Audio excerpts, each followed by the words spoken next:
This is the first look hands-on image and iPhone SE for silicon cases and normal cases hands-on video and images. Apple is working on its fourth iPhone SE, and we know the device will have an OLED panel, a first for the relatively cheap series. According to a tipster on X, the iPhone SE 4 will be priced slightly higher than its predecessor, but Apple will aim for a price tag below $499. Few weeks ago, revealed alleged CAD renders of the new phone appeared, and the source revealed the phone will have the body of the iPhone 14, which is also pretty close to the iPhone 13 and iPhone 12, but will have one camera on the back. The front of the iPhone SE 4 might be the same as the iPhone 14, but the back is clearly the same as the SE variant from 2022.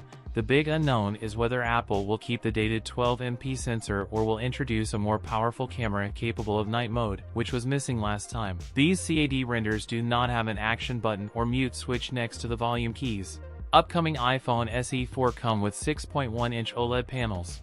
Now we hear the iPhone SE 4 will also use the iPhone 14's battery. This information comes from MacRumors.